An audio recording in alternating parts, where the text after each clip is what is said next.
So we'll go with non-violence. So whenever you go with non-violence, we have a person called as Mahatma Gandhi. Not to forget, the Indian Constitution, whenever we go with it, you will understand something about the judiciary of India, that is the Supreme Court, High Court and other district courts.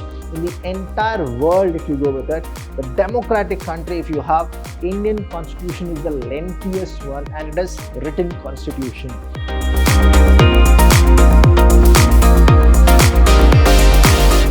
Hello everybody, a warm welcome to one and all. I'm Abhilash from the Department of Commerce and Management in Vidhyaashram First Grade College, the Temple of Excellence. Welcome to all the students. Now here in this B.B.A sessions of India and Indian Constitution, I'll be teaching you something more about India as well as the Constitution, what it contains. So here when we go with this agenda, the first thing we have is the learning outcome. Why exactly we are supposed to know what India is all about. And in India, the constitution which we talk about, how exactly the constitution is framed. Now when we go with that, you need to remember a person called as Dr. B.R. Ambedkar. Now in the learning outcome, I'll be teaching you more about the Indian Constitution and how it was drafted. The second we have is a syllabus. Now the syllabus is divided into 3 units. In those 3 units, we have totally 9 chapters. After that, we're going to go with the units and internal and the exam pattern. See, units usually when we go with the University of Mysore, it is divided into 5 units. But here in the Indian Constitution, we have only 3 units. Those 3 units are divided further and totally we have how many chapters? 9 chapters, right? So we'll go with the outcome, that is the learning outcome. So in learning outcome, what exactly gonna happen? First thing, you will understand about Mother India. Then you'll understand the democracy as well as the democracy of Indian Constitution. The second one, if you go with it, you will understand the fundamental rights, fundamental duties, salient feature and directive principle of state policy. So this is one of the part. The next part, you'll also understand the contribution of the freedom fighters, how the struggle was, how Britishers came and what exactly they have done. You'll also know about the contribution of the then Prime Minister Jawaharlal Nehru ji.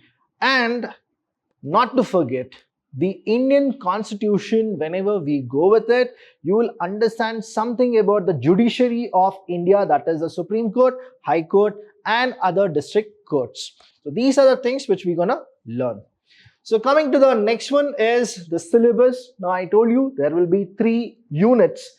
The first unit is background to the study of Indian Constitution. What exactly had happened before the Indian Constitution was framed. So you need to understand the 2 concepts. One is 1947 when we got independence and 1950 when India became republic. So please understand this things. In 1947 we got what? Independence, right? And in 1950 we got republic. So these are the things which you are supposed to know and you should never forget as an Indian. Now in this Unit 1, we have chapters. There are 3 chapters where you are supposed to understand with that. The first chapter here is philosophical and political foundation of India, where you will be learning something about Dharma, Danda. See, we have already learnt about Danda, Dharma, all those kind of things. The same thing we will actually learn here. We'll learn a little bit about the Buddhists, how it went on. In the liberal, we will know about Raja Ram Mohan Roy. And then we'll also know Ranjit Goa. Now Ranjit Goa, who is this person? You need to comment in the comment box very fast. You can actually check in your mobile what exactly and who exactly these people are and what exactly they have done. If you understand and then you comment it, we'll be giving you some prizes. That is Ranjit Goa, who exactly this person is. You are supposed to know. Then we'll go with the nationalist perspective, that is Swami Vivekananda and Sri Aurobindo. Now Sri Aurobindo as well as Swami Vivekananda, if you understand, even now there are so many followers who follow these 2 people. That's why we classify them as what? The nationalist perspective. So this is what you will understand in the chapter 1. Then we have the chapter 2 in the unit 1 itself. That is political values and ideals during freedom struggle. Right? What exactly had happened? So we'll go with non-violence. So whenever you go with non-violence, we have a person called as Mahatma Gandhi. Tolerance is also the same. Again, we have the same person. Satyagraha, Swadeshi by Gandhi. Swarajya by Bal Gangadhar Tilak, we will understand. Integral humanism, that is Deen Dayal Upadhyaya, we will learn. And the last one is the voluntarism, that is Vinoba Bhave. So all these great personality, what was their contribution, how we got independence, and how people were the follower of these ideals. Now you will understand about it in this second chapter. The third chapter here, we have a beautiful concept where you will understand about how the freedom struggle was, right? So you will understand two things. One is the political contribution of regional freedom struggle in your region. What exactly happened? So we have Kittur Rani Channamma, who will actually make you people feel that women were also have contributed a lot many things before independence. Their struggle is there. Their scriptures, if you read about it, what exactly the women contribution is. If somebody says in 21st century is men and women both the same, then you can actually show them that even before 21st century, there were people, there were women who actually ruled biggest kingdoms. So one of them is our Kittur Rani Channamma. Then we have Hardikat Manjappa, and then Matkeri peasants, and then the last one is Halgali Bedas. Now these are the people who really have done. There are so many other people also, but in our syllabus they have restricted to only 4, so we'll only go with these 4. Next we have is, so this is what the first unit was. Now we have the second unit. In the second unit we have constitutional development and its philosophy. So it's all about the more of development, what really made the entire constitution look so beautiful. And let me tell you here, in the entire world, if you go with it, the democratic country, if you have, Indian constitution is the lengthiest one, and it is written constitution. So here we will understand about the constitutional development and its philosophy. So when we go with this philosophy, there are some eras which I really want to specify because the syllabus wants you to know these eras. The reason I'll tell you why. In the chapter 4, we have historical background of constitutional development in India and the development between what? 1857 to 1952. Why they have actually given 1857? Let me just tell you here. 1857 was the first freedom war, is what you can say, freedom fight, which you can actually say that 1857 it happened, and it goes like this. 1857 we had the first fight, and then 1952 we got our first election, right? So please understand, that is the reason the syllabus wants you to understand about 1857 to 1952, because the election happened 1952 onwards, the first election. So here we have composition and debates of Constituent Assembly, working of committees. Now committees were also drafted, and then the committees were formed, and the rules and regulation of the committee were also given.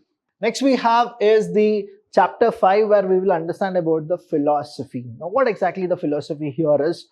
The philosophy and feature of Indian Constitution, that is the first. You have preamble, salient feature, constitutionalism, Dr. B.R. Ambedkar, and Nehru's contribution in the making of the Constitution. So all these you will learn in the 5th chapter. Next we have the chapter 6, that is working of Constitution. Now in the working of Constitution, we will understand about our fundamental rights, our fundamental duties, as well as we will learn something more which is very interesting for you, that is the union and the state relationship. So what here happens is, the union, when I say it is union territory, and the states, that is the interstate relationship. This is the article 263. Never forget article 263. That will tell you about how the disputes and other things are settled in the union and the state, that is interstate. So next here, when we go with that, we have important amendments to the constitution, then parliamentary committees. Now see here, in the previous we have the drafting of committees. Now we have what? Parliamentary committees. And the last unit, that is the unit 3.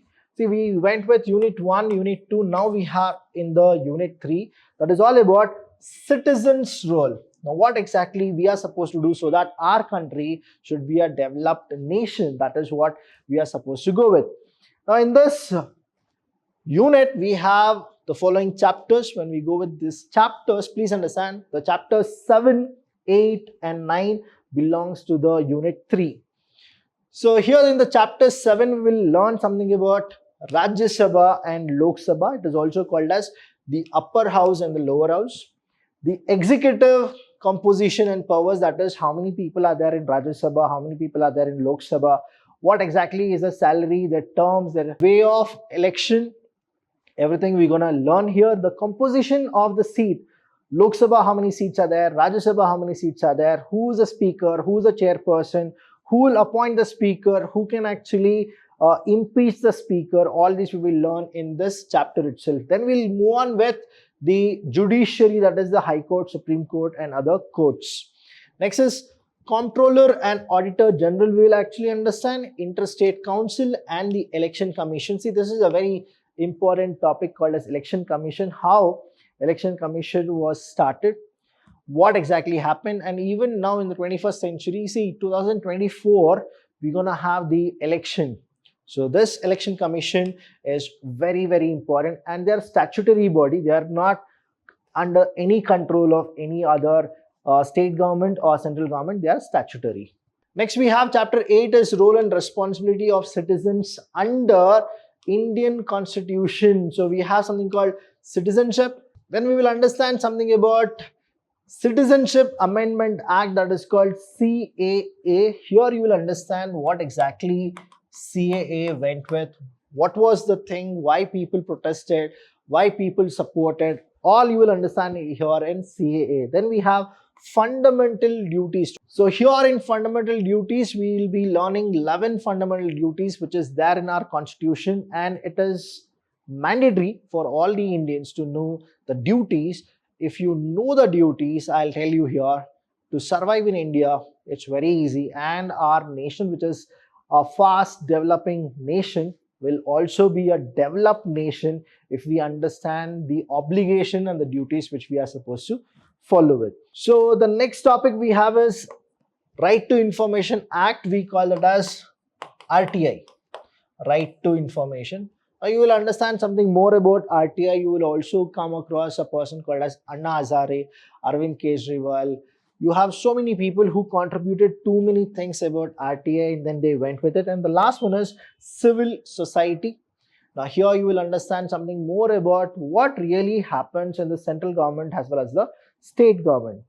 And the last unit, if you go with it, right? Now this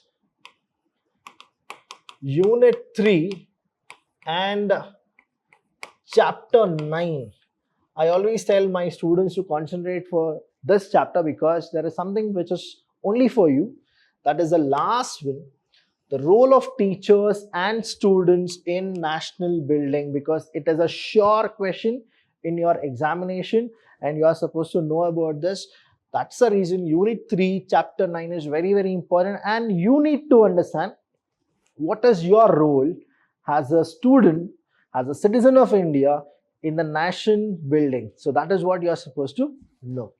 So here, concept of national development, then unity and integrity of the nation, goals of education policy, all those are very easy. But here if you know the role of teacher, that is what is my role in the nation building, what is your role in the nation building, that is when the entire Indian constitution, whatever we have studied, will be very good. So these are the syllabus. Next we'll go with the internals. It has 30 marks totally. There are 3 units. So first unit I'll be giving in the internal 1, Unit 2 is in the internal 2, and then Unit 3 in the internal 3, and the average will be taken, and that is how we will actually give you the 30 marks. That is totally the internal marks is 40, but only for the test we give it for 30, and the next 10 marks is for your assignment, skill development, Viva and the OC. That is how we'll go with it.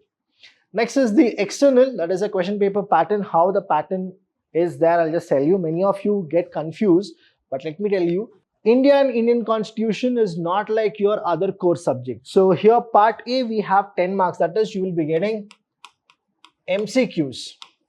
When you get this MCQs, what happens is you will be getting 10 questions, and each question is a 1 marker. So you will get 1 into 10 is equal to 10. Part B is all about 5 marks, and you are supposed to write 5 questions. So it is 5 5s are 25. Here you will be getting somewhere around 7 questions. In that 7 questions, you should write 5. So that is part B. Part C, if you go, you will have something called 1 question of 10 marks. There they will give you 2 questions. You are supposed to write only 1. And the last one is part D, where you have 15 into 1 is equal to 15. You will be getting 2 questions. You are supposed to write only 1. The total, it is 60 marks. This is how the part A, B, C, D is being allotted for all of you. So 1 mark 10 questions, 5 mark 5 questions, 10 mark 1 question, and 15 mark 1 question is how you are supposed to go with it. So if you keep on subscribing to the Vidhyaashram channel, all these subjects teacher will actually give you the important questions of the examination, which will be held in the December and January. Please subscribe and like the channel, and whenever you feel the videos are good, please do forward it to all your friends. So the books for reference, we have 4 books: Constitution of India, India and Indian Constitution, Democratic India, and Indian Democracy. So all these 4 or 5 books, if you refer it, right, you can actually score 60 on 60. But if you watch Abhilash's video, you will be having that confidence, and you will also get 100 on 100. So this is what it is. Thank you so much. Any doubt you have, please do call us. We are always there to help you. Thank you so much. Bye.